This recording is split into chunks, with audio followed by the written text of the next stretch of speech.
ရှန်ဟောင်ဇူဆိုတဲ့လူကအသက်28နှစ်ရှိတဲ့တရုတ်နိုင်ငံသား PhD ကျောင်းသားတစ်ယောက်ဖြစ်ပြီး2019ကနေ2023ခုနှစ်အတွင်းလန်ဒန်နဲ့တရုတ်နိုင်ငံမှာအမျိုးသမီးတွေကိုမူးယစ်ဆေးတိုက်ပြီးမဒိန်းကျင့်ခဲ့ပါတယ်။သူကဒီတိုက်ခိုက်မဒိန်းမှုတွေကိုဗီဒီယိုရိုက်ထားပြီးသားကောင်တွေရဲ့ပစ္စည်းတွေကိုစုတစိမ့်အဖြစ်သိမ်းထားခဲ့ပါတယ်။သူ့ကိုမဒိန်းမှု17မှုအပါအဝင်တခြားပြစ်မှုတွေနဲ့ပြစ်ဒဏ်ချမှတ်ခဲ့ပြီးရဲတွေကအမျိုးသမီး90ကျော်ထိရှိနိုင်တယ်လို့ယူဆထားပါတယ်။ဒီအမှုကလည်း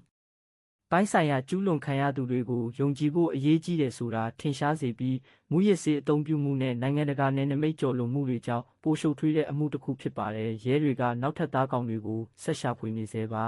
။ရန်ဟောင်ဇုတ်ရဲ့အမှုကိုပိုရှင်းအောင်ပြောပြရရင်အဓိကအချက်တွေကဒီလိုပါ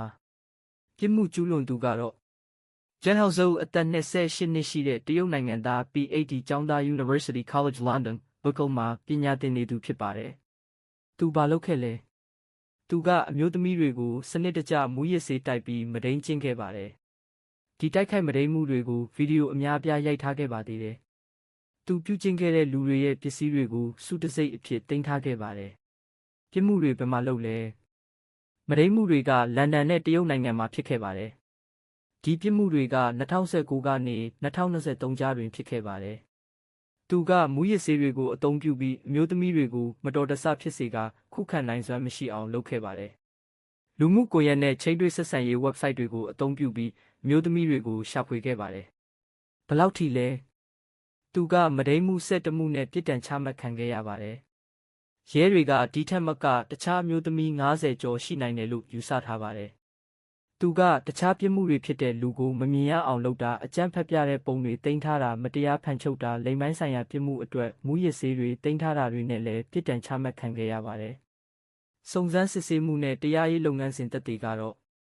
ရဲတွေကသူကျူးလွန်ခဲ့တဲ့ဗီဒီယိုနဲ့ဓာတ်ပုံသက်သေတွေအများပြားရှာဖွေတွေ့ရှိခဲ့ပါတယ်။ဒီသက်သေတွေကတရားရုံးမှာအရေးပါခဲ့ပါတယ်။သူ့ကိုLondon Crown Court မှာတရားစွဲဆိုခဲ့ပါတယ်။ဂျူရီကသူ့ကိုအပြစ်ရှိကြောင်းဆုံးဖြတ်ခဲ့ပါတယ်။ရဲတွေရဲ့စိုးရိမ်မှုကတော့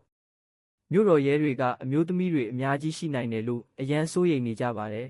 ။သူတို့ကကိုယ်တိုင်လည်းပြစ်မှုခံရသူတစ်ယောက်ဖြစ်နိုင်တယ်လို့ထင်ရင်လာရောက်အကြောင်းကြားဖို့တိုက်တွန်းထားပါတယ်။အဓိကသိထားရမယ့်အချက်တွေကတော့ဒီအမှုကလူကိုအန္တရာယ်ပေးတဲ့အပြုအမူတွေရဲ့အန္တရာယ်နဲ့လိမ်ပိုင်းဆိုင်ရာကျူးလွန်ခံရသူတွေကိုယုံကြည်ဖို့အရေးကြီးတယ်ဆိုတာထင်ရှားစေပါတယ်။ဒီပြစ်မှုတွေကိုလွယ်ကူအောင်မူးယစ်ဆေးတွေအသုံးပြုတာကအထူးသဖြင့်စိတ်မသက်မသာဖြစ်စေပါတယ်။ဒီပြစ်မှုတွေကနိုင်ငံတကာနယ်နိမိတ်ကိုကျော်လွန်နေတာကအမှုကိစ္စကိုပိုရှုပ်ထွေးစေပါတယ်။ရဲတွေကအမျိုးသမီးတွေကိုဆက်လက်ရှာဖွေနေတော့မှာ။